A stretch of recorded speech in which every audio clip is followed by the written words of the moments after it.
Hey guys, it's Courtney here from Rose Bloom, where we intentionally design our life and business with the cosmos.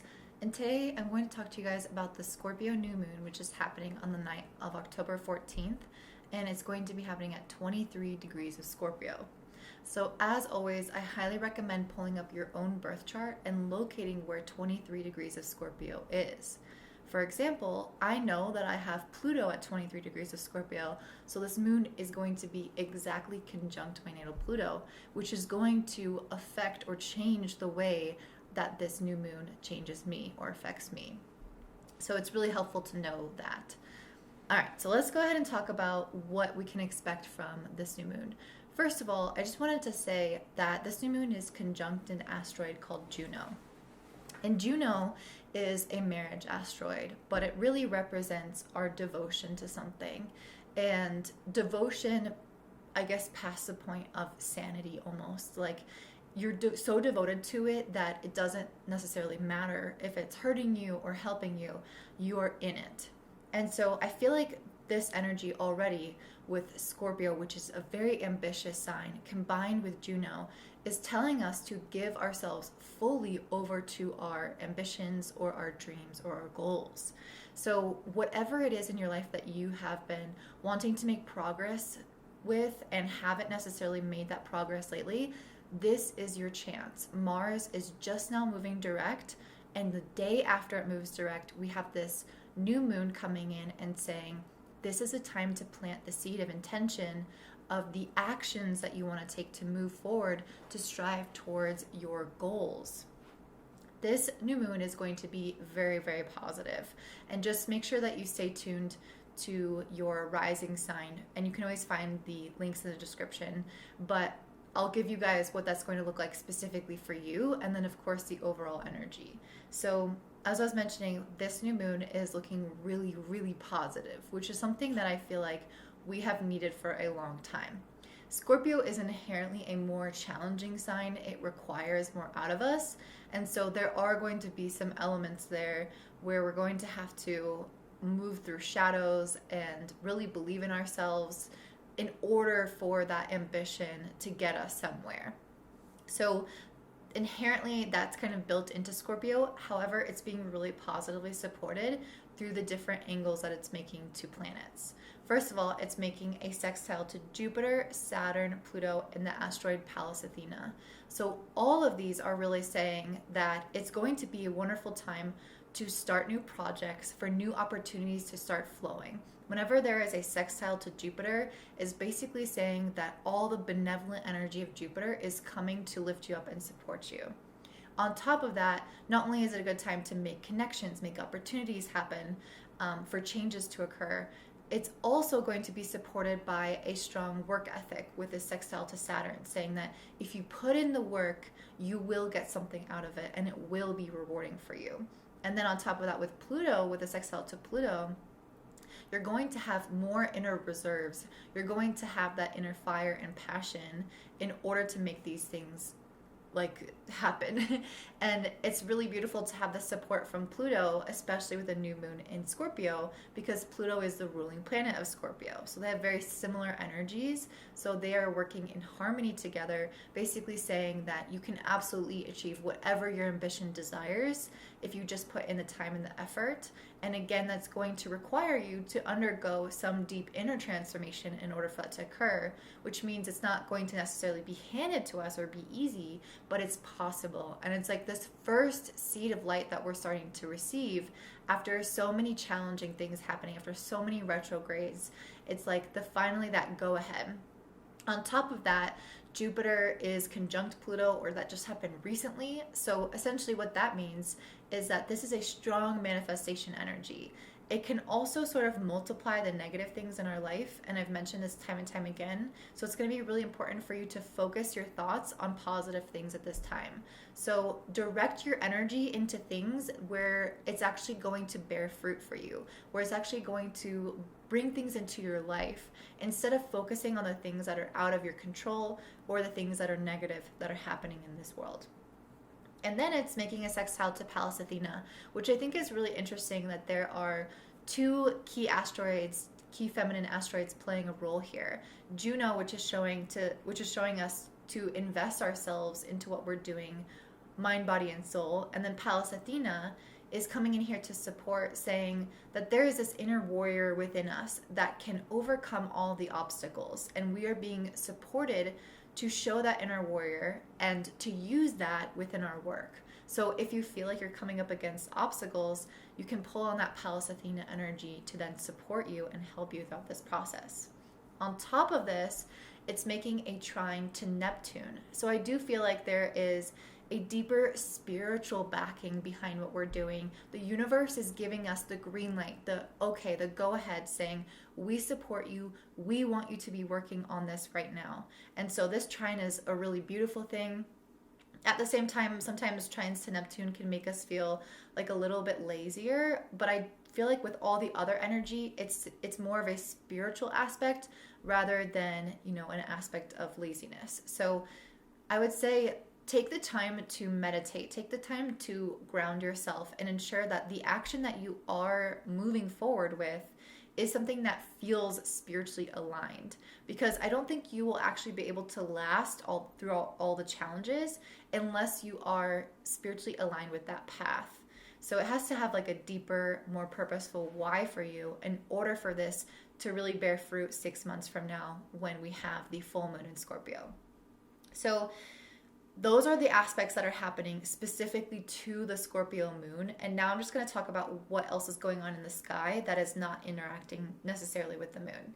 So we have a tense angle, a square between Venus and Jupiter, Venus and Saturn, Venus and Pluto, and Venus and Pallas Athena.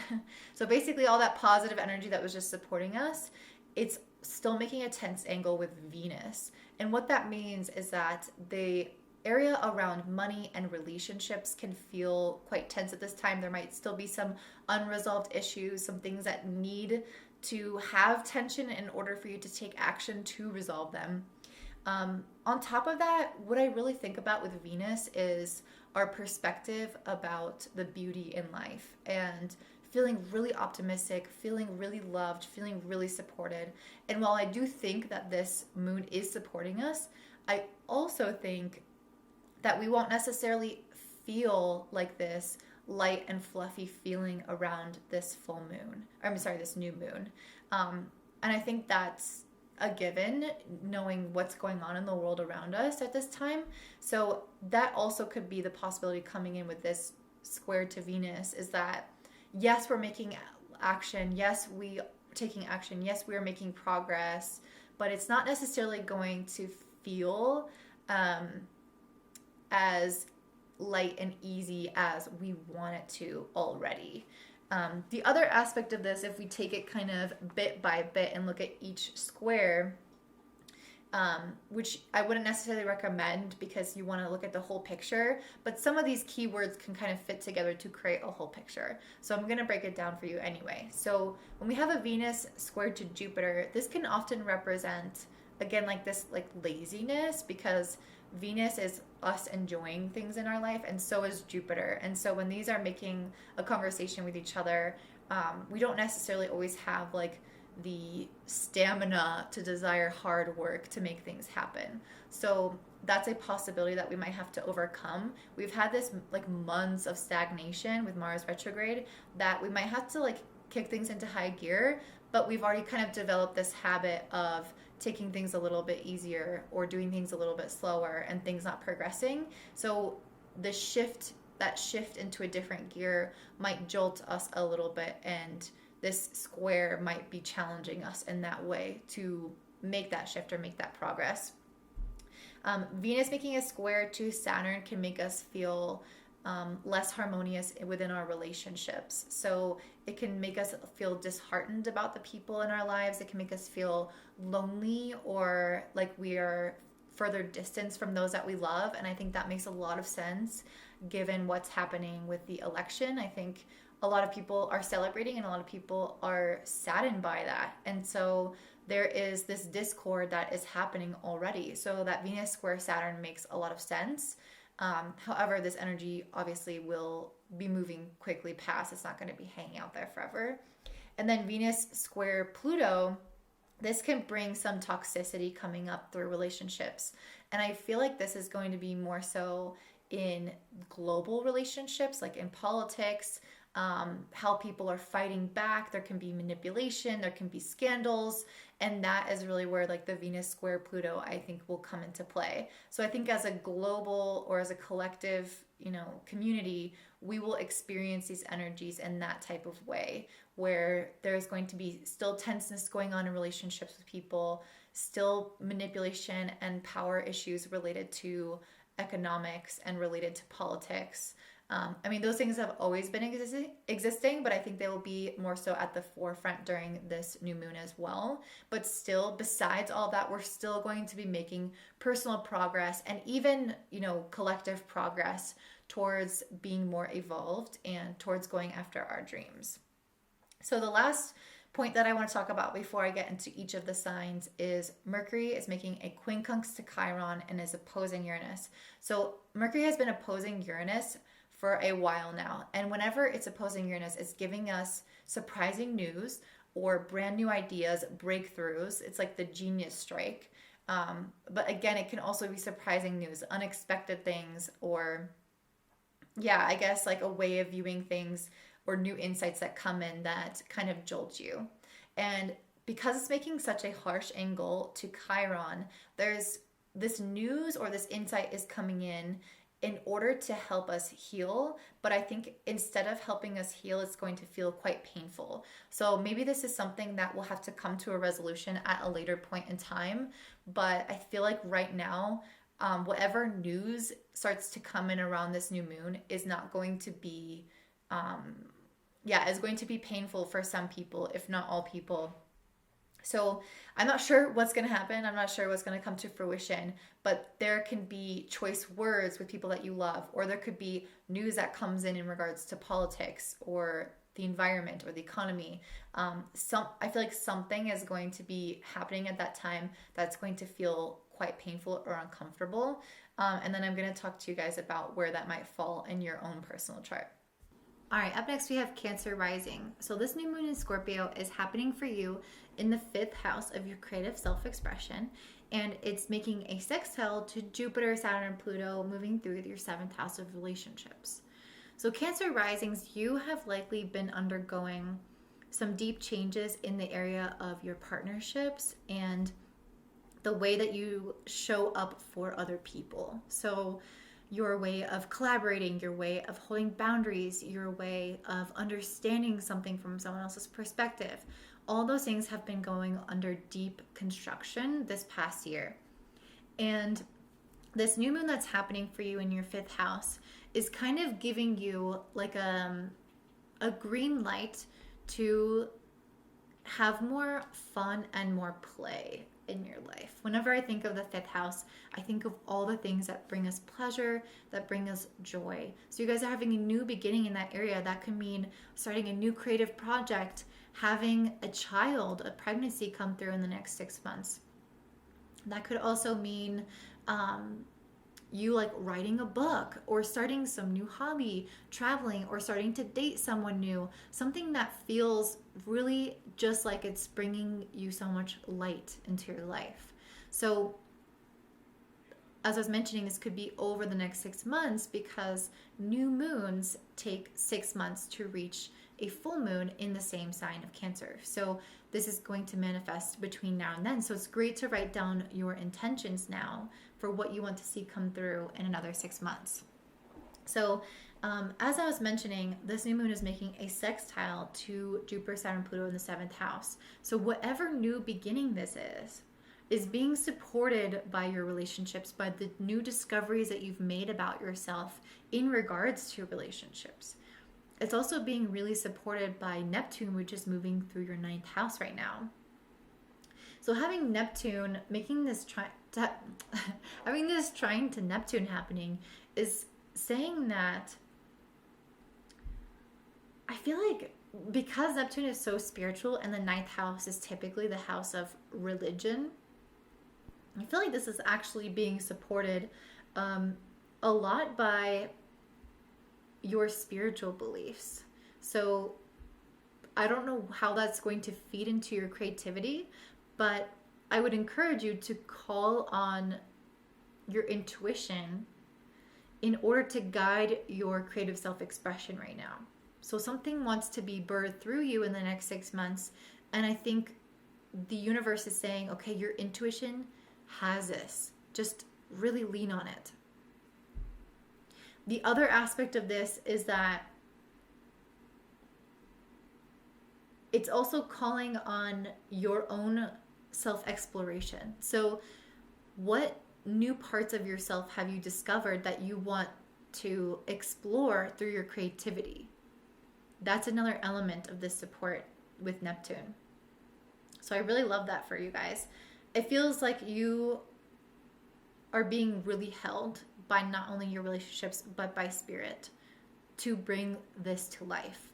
And it could be just something for fun, or it could be something that manifests into a business or manifests into something that you sell one day. But I wouldn't put that pressure on it. I would really think about it from the viewpoint of, what does my soul desire to express right now? And how can I bring that to life? You guys also have Venus in Libra in the 4th house. And this is making a square to Saturn, Jupiter, and Pluto in the 7th house. So there is something here going on that is creating some tension between the work that you've been doing in your relationships and your home or family life. And whenever there's a square, it's asking for us to make a change to relieve this tension. So it's hard to say what that is. It could be a million different things. But at the core of it, the 4th house can really be representative of roots, of our roots. And whenever I think of roots and like familial roots, I'm thinking of like embedded patterns, ancestral wounds, things that we are reliving without really realizing it or like questioning it, because it's so, again, embedded and within us, ingrained within us. So there is some element here where I feel like the universe is saying, you've been doing so much work on your relationships. You have so much to share with the world now through your self-expression, through your creativity, and bringing something new to life. But there are things, ancestral wounds around relationships, or even just basic things like related to your physical home or your family. There is something there that is impeding your growth within your relationships that needs to be resolved. And once you kind of put the work into that, into resolving that, it will allow you to grow deeper in your relationships, and it will allow you to also be able to express yourself even more through your creativity, as I was mentioning. You guys also have Mercury in the 5th house, and this is opposing Uranus in the 11th house. So you guys are starting to get new insights about these creative ideas, and it could feel like it's connecting you to something more future oriented. Like, what can I do with this one day? How can this help my community? How can I make this more than just about me and my own desires? However, even while you're getting those new insights, it's also making a quincunx to Chiron in the 10th house, which is saying that there's still, like, these insights are bringing up a discomfort or pain in regarding to your career, specifically issues related to your career in the past. So maybe you start to get new insights like, okay, I'm getting this divine download. This is going to help people. I want to create this. And then you start thinking, but I've done that in the past in my career and it didn't work. And you feel discouraged. Or like, I've created something in the past and people didn't perceive it as how I wanted them to. There's some element of like, you sharing those gifts with the world that could have been hurt in the past, and now maybe you feel like some constricted energy there or some pain there. So that's just a possibility, but overall this new moon is looking really, really positive for you. You just might need to make some adjustments to things, but overall, over the next 6 months, there is something that desires to be born through you, and this is your opportunity to really listen to your intuition and allow it to do so. So if this resonates, please comment down below or give me a thumbs up, and I hope you guys have a great day. Bye.